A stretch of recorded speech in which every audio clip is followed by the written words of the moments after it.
Fala pessoal, bom dia. Aqui quem fala é Matheus de Paiva, do podcast O Código do Dinheiro. O nosso tema de hoje é sobre o salário mínimo. E aí, será que é uma boa política? Ele ajuda as pessoas, ele ajuda os trabalhadores, ele ajuda as pessoas mais pobres? Bom, vamos investigar um pouco essa questão juntos aí. E aí vocês, no final, vão poder, sozinhos, inferir a conclusão sobre esse assunto. Basta conhecer os fundamentos, que aí fica fácil de entender o efeito disso na vida das pessoas. Bom, antes de entrar propriamente nessa lei que estabeleceu o salário mínimo aqui no Brasil, né, vamos entender primeiro como que o salário é formado, como que ele é pago ao trabalhador. Sem esse entendimento, não tem como a gente investigar a fundo essa questão. Bom, então vamos lá, gente. O salário de uma pessoa, tá? Ela decorre da receita que ela gera para a empresa, tá? Uma parte da receita que uma pessoa gera para a empresa, aí existem várias maneiras de estimar essa geração de receita de cada funcionário. Uma parte dessa receita é devolvida, tá? É entregue ao trabalhador, ao funcionário, como seu salário. É basicamente isso. Então, por exemplo, é natural então que uma pessoa que tem uma capacidade de gerar uma receita muito alta para uma empresa tenda a receber mais do que uma pessoa que tem pouca capacidade de gerar receita. E é nesse, como é que eu vou dizer, é dessa natureza que se pode dizer sobre trabalhador qualificado ou não, no fundo. Qualificado não é você aprender, fazer curso, etc. Não é isso. Qualificação é você ser capaz de aumentar a receita da empresa. Quanto mais você for capaz de aumentar a receita de uma empresa, mais qualificado você é. Essa aí é a verdadeira definição de qualificação. Porque não adianta o cara ter mestrado, doutorado, pós-doutorado, pós-pós-doutorado, e todo esse conhecimento que ele adquiriu não servir para nada do ponto de vista empresarial. Se isso não gerar receita para a empresa, de que adiantou essa qualificação toda? Então, muitas vezes, uma pessoa que não tem qualificação como esse, não tem esses estudos formais, mas conhece, né, sabe fazer de um jeito, conhece uma maneira de fazer um produto exclusivo, ou um processo exclusivo, e ele acaba agregando mais valor para a empresa do que um cara mega power aí de curso.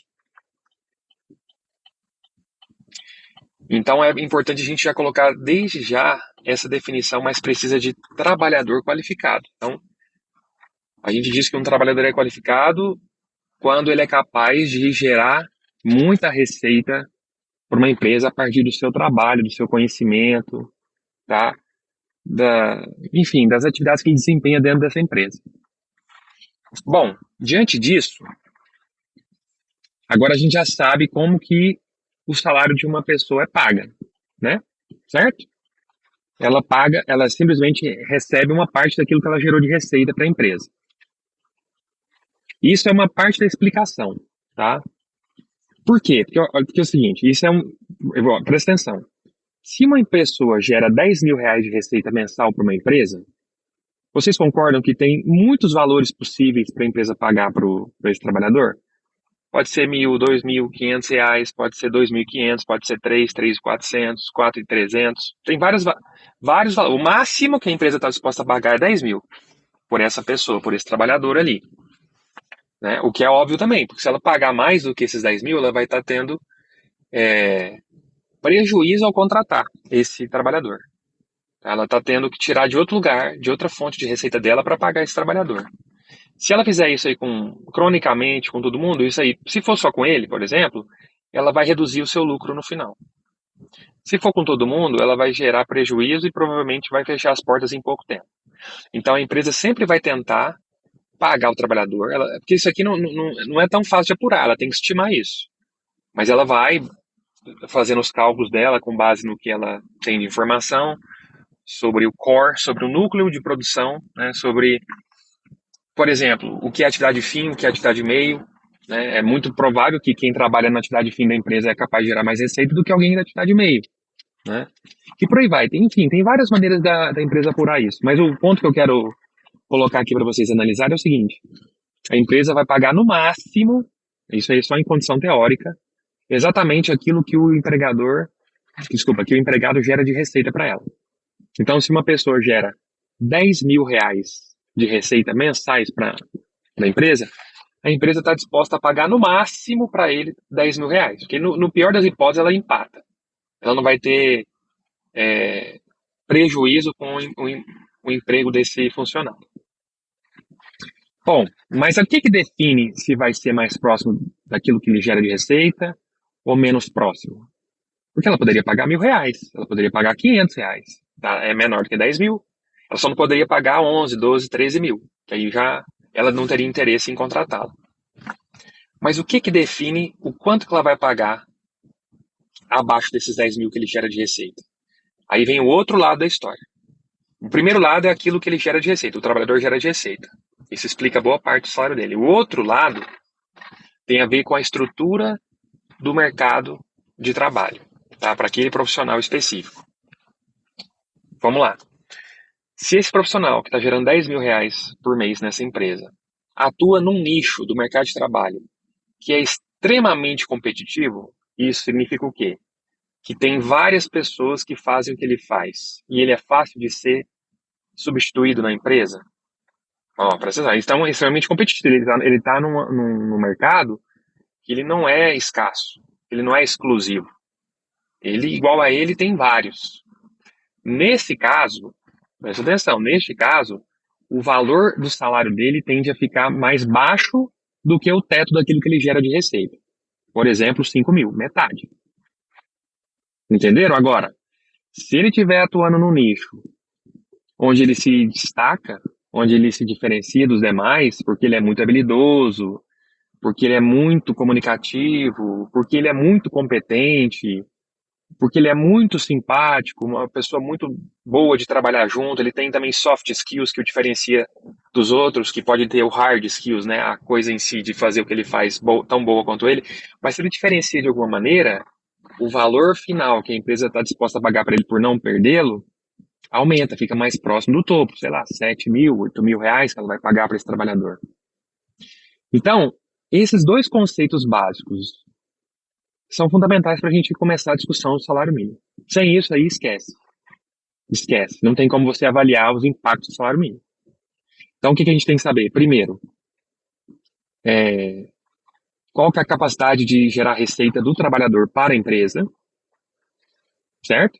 E segundo, como é que se dá a estrutura do mercado de trabalho desse nicho específico aí. Se tem muita gente desempregada e boa, competente, trabalhando, ou se é pouca gente, se você consegue se diferenciar muito ou não, tá? Então depende um pouco disso. Bom, agora vamos já nos afunilando aí para a nossa resposta, a nossa pergunta desse podcast. E o salário mínimo, então? Então vamos pensar. As pessoas, digamos, menos qualificadas, ou seja, aquelas que geram menos receita para as empresas, antes do salário mínimo, elas poderiam ganhar, por exemplo, R$ 500, R$ 400. Vamos considerar o salário mínimo aí, depois que a gente, no nosso exemplo, 1.500, que é mais ou menos o que ele, 1.400 e pouco, né, mais ou menos o que ele vale hoje.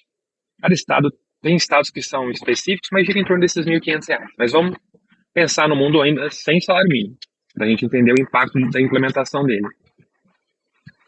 Bom, então, voltando, pessoas menos qualificadas poderiam trabalhar com coisas mais simples e gerar, sei lá, R$ 700 para a empresa, R$ 600 para a empresa, aí ela ganharia R$ 300, R$ 400, R$ 200, enfim, ganharia menos do que ela gera de receita. Essa é a regra. Bom, mas aí todo mundo sabe, é muito pouco, R$ 200, 300, 500, 600.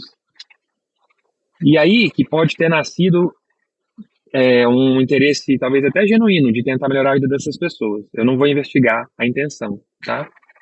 Aqui nesse podcast. Isso não compete a mim, eu não tenho esse poder, tá?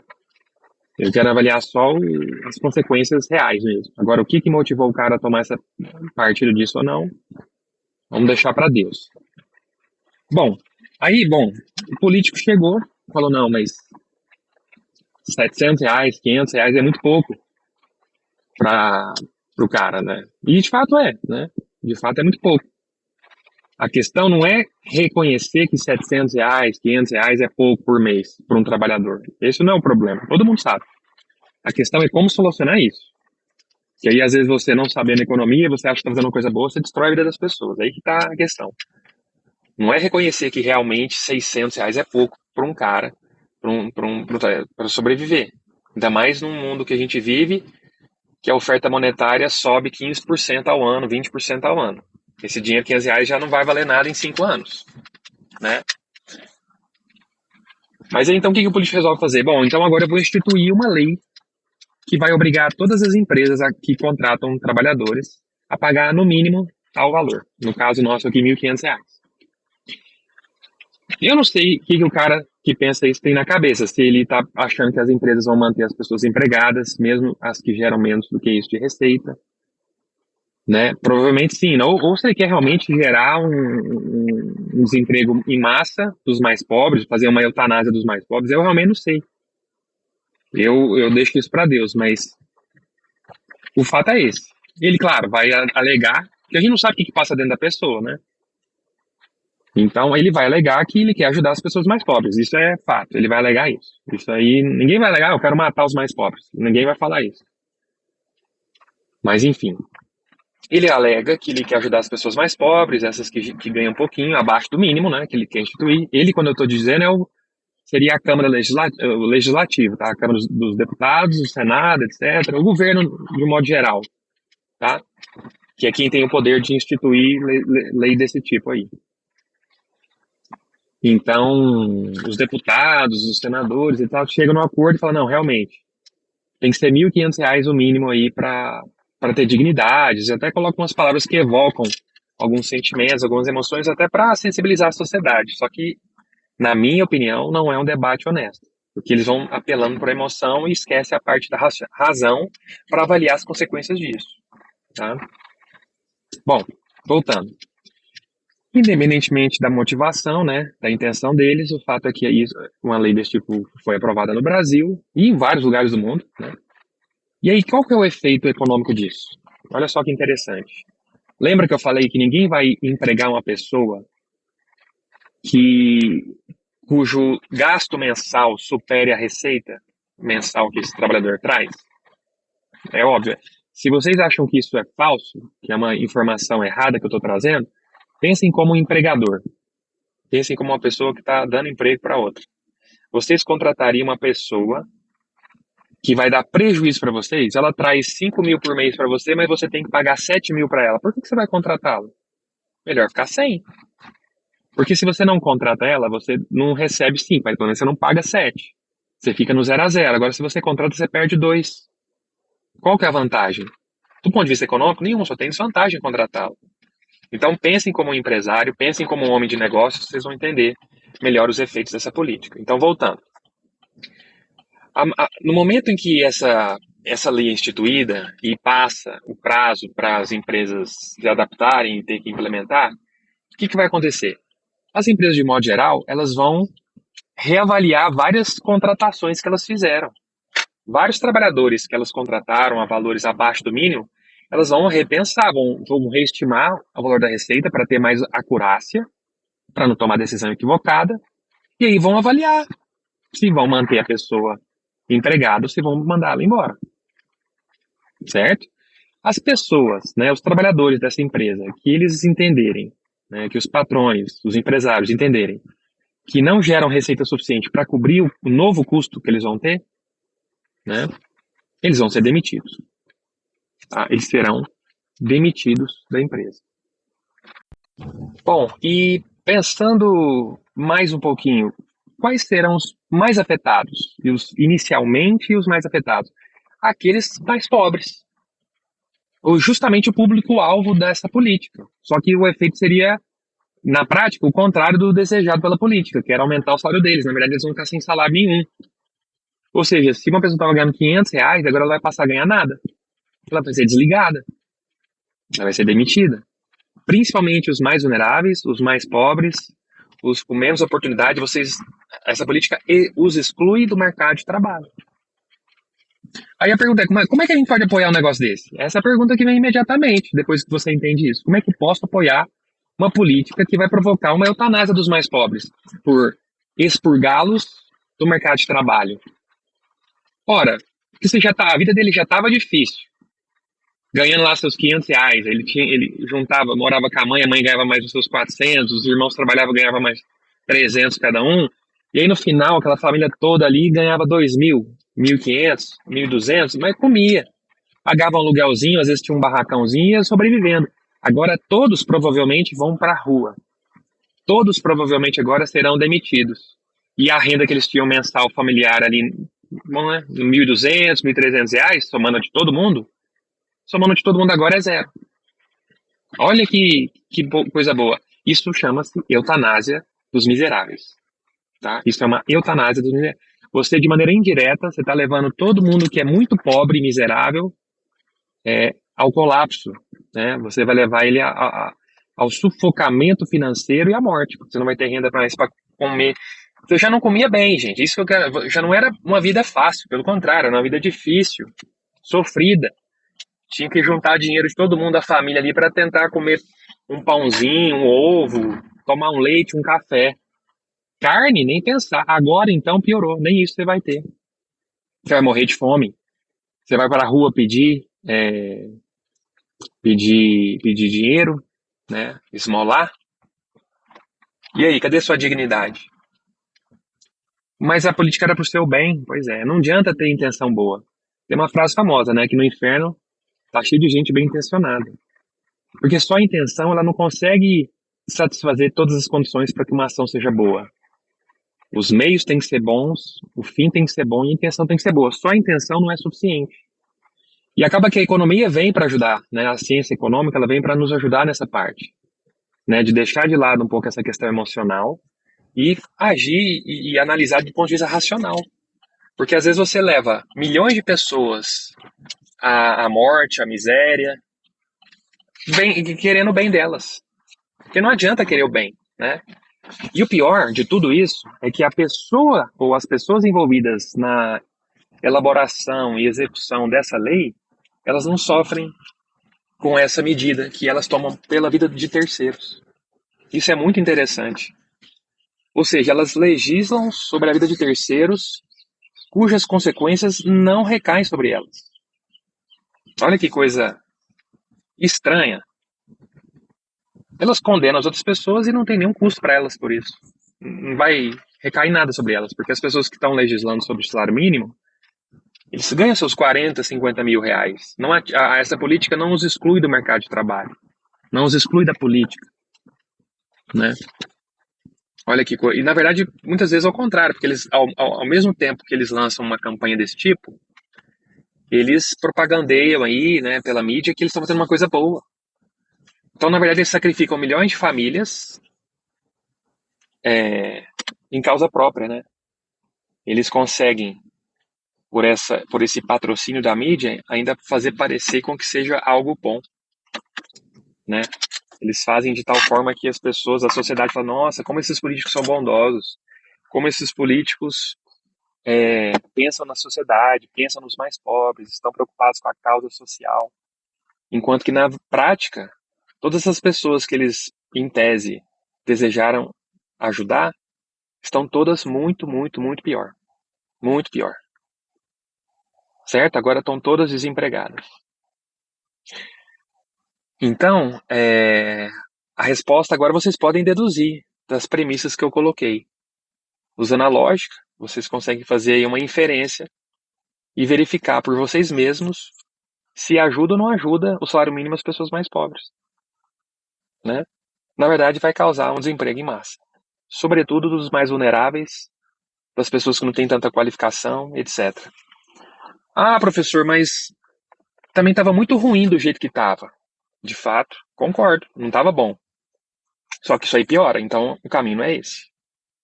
Não é isso? Qual que é o caminho, então? Gente, o caminho não é milagroso igual as pessoas querem. A gente quer milagre, a gente quer, assim, uma canetada mágica. A gente quer que por um truque, por uma magia, as coisas melhorem do dia para... Hoje você foi dormir pobre, amanhã você acorda milionário. Mas as coisas não são assim no mundo real. Os milagres existem. Só que eles acontecem com baixa frequência, eles são raros, senão não deixariam de ser milagres, né? Então a gente não pode esperar um milagre para a gente melhorar de vida. A gente tem que batalhar uma melhora de vida, uma prosperidade econômica com as nossas forças. A gente pode esperar o outro querer nos ajudar, porque muitas vezes quando ele vai fazer, ele acaba atrapalhando. Porque ele não sabe realmente quais são as nossas reais necessidades, as nossas reais ambições, onde a gente quer chegar, etc. Né? Então, por exemplo, como é que seria o caminho natural se não fosse essas políticas que excluíam os mais pobres do mercado de trabalho e acabam os assassinando no curto e médio prazo? Acontece o seguinte, uma família igual essa, que eu estava falando, e que estava todo mundo morando junto, tendo uma renda mensal ali de 1.500, aos poucos, essas pessoas trabalhando, elas vão adquirindo know-how naquilo que elas fazem. Tá? Elas vão aprendendo habilidades de comunicação, elas vão aprendendo responsabilidade, chega no horário, trata bem o cliente, enfim, várias habilidades você aprende fazendo. Mesmo que você não faça um curso ou nada do tipo, trabalhando você vai se aprimorando, por mais que seja simples o seu trabalho. E normalmente, de um modo geral, oportunidades vão aparecendo. Mas nada assim, você hoje é a pessoa que trabalha no pior emprego do mundo, amanhã vai surgir uma vaga para o melhor emprego do mundo. Não, gente. Pequenas oportunidades incrementais que você pode ir dizendo sim para elas ao longo da sua vida. Então, por exemplo, essa pessoa que estava ganhando lá R$ 500, como, sei lá, vamos supor que ele seja office boy. Ele levava dinheiro para depositar no banco, fazia essas questões bancárias para uma empresa pequena, para uma padaria. Se o dono da padaria começa a perceber que esse menino, né, é muito responsável, é muito pontual, é muito prestativo, é muito educado, tudo elogia, vocês não acham que esse padeiro, esse dono da padaria aí, se tendo uma oportunidade melhor, não vai convidar esse menino para assumir um cargo melhor? Claro que vai. Pensem como patrão. Se vocês tivessem um funcionário trabalhando com vocês e vocês dissem que ele tem potencial, ele tem mostrado, ele tem correspondido, nossa, você quer ele mais para você. Claro, a gente quer montar um time de feras, é assim que funciona. O empresário quer isso, não quer caras ruins, picaretas, preguiçosos trabalhando, né? Mas você tem que ralar, óbvio. Nada é fácil, nada cai no seu colo, né? Então, essa pessoa que antes ganhava 500 podia receber uma oportunidade nessa padaria para fazer outro trabalho. Não, não, calma, não estou falando de gerência, não. Um dia poderia ser, mas um trabalho um pouco acima do que ele já vinha fazendo. Um inicial dentro da padaria, agora já não é mais depositar cheque e sacar dinheiro em banco. Já é alguma coisa ali para ele ganhar, ao invés de 500, ganhar 700. Não melhorou a vida dele? E agora, nesse novo cargo, ele não vai desenvolver novas competências? E se ele continuar empenhado, dedicado, motivado, será que numa outra oportunidade, dentro da padaria ou em outra empresa, vendo aquele menino trabalhando, atendendo, ele não pode receber outra oportunidade de trabalho e ganhar seus 1.000, 1.100? E com isso ele já pode pagar um curso que ele acha interessante, por exemplo, na área de TI, desenvolver uma habilidade de programação, e a hora que vê ele está estagiando numa empresa de programação internacional, recebendo em dólar, US$ 2.000 por mês, pessoa que estava ali ganhando R$ 1.200, passa a estagiar numa empresa, trabalho remoto, ou trabalhar de casa, compra lá seu notebook, dividido em 21 prestações sem juros aí de, sei lá, R$ 80, e está programando para uma empresa internacional e está ganhando os seus US$ 2.000 de estágio. E aí, passados 4 anos, ele se forma e é um cara extremamente competente, dedicado. E ele é efetivado na empresa e está ganhando agora US$ 5.000 por mês, trabalhando de casa. Gente, é assim que funciona no capitalismo. No mundo real. Não é de uma hora para outra. É aos poucos. E à medida que esse cara vai se desenvolvendo dessa forma, pelo trabalho, né, essa dignidade que ele vai adquirindo, essa maturidade que ele vai conquistando, você acha que ele não vai abrir também portas para os irmãos que estavam lá morando com ele na Pindaíba alguns anos atrás, ganhando 1.500 todo mundo junto? Claro. Ele vai ser exemplo para a família e ele vai puxar os irmãos com ele. Falar, irmão, faz assim, agora eu tenho condição de pagar esse curso, agora eu posso comprar uma comida melhor. E assim as coisas vão desenvolvendo, tá? Então, mas quando o governo vem e taxa ali o salário mínimo, fala, agora é tanto, ele mata todo o futuro dessas pessoas, ele condena todas as pessoas à miséria ou à morte, dependendo da situação, né? Então, assim, já me chamaram várias vezes, que eu sou contra o pobre. Pelo contrário, eu estou tentando chamar atenção para ver como que a gente pode melhorar a vida das pessoas de maneira robusta, de maneira verdadeira, de maneira consistente, e não matá-las e fingir para os outros que a gente está fazendo bem para elas. Isso é uma loucura, eu não posso conformar com isso depois que eu entendi como é que as coisas funcionam, né? E para piorar, a nossa situação, o governo ainda tem a cara de pau de falar que ele tentou te ajudar e que se você foi demitido, a culpa é do seu patrão. Gente, olha que loucura. E ele ainda fala assim que não, que fique tranquilo, eu te dou uma bolsa. Eu vou te dar uma bolsa assistencialista para você não morrer de fome, porque eu realmente estou preocupado com você. Ele tem a cara de pau de fazer propagandas dessa natureza. Gente, vocês têm noção o tanto que isso aí é imoral? O tanto que isso aí é diabólico? Ele subverte completamente a ordem das coisas. Ele cria um problema, ele mata milhões de pessoas e põe a culpa no outro. E ainda sai por cima, sai bonito na fita, como se fosse uma pessoa que estivesse tentando ajudar as pessoas. Porque ele vai anunciar para Deus e o mundo que ele tentou te ajudar. Se você foi demitido, culpe o capitalismo, culpe o seu patrão, que quer lucro, que quer isso, que quer aquilo, que não gosta das pessoas, que não gosta dos pobres. E aí você começa a criar uma cultura anticapitalista, achando que o lucro é uma coisa feia, é uma coisa imoral, que você trabalhar, né, se você tiver uma boa ideia, tiver uma empresa, tiver gerando valor para a sociedade, e você lucrar com isso, você é uma pessoa ruim. Acabou, acabou. Quando você cria uma cultura desse tipo, não tem como prosperar. Porque todo mundo vai esperar do governo uma migalha para poder sobreviver e acha que a vida é isso. Acha que a vida é esperar a morte, sobrevivendo.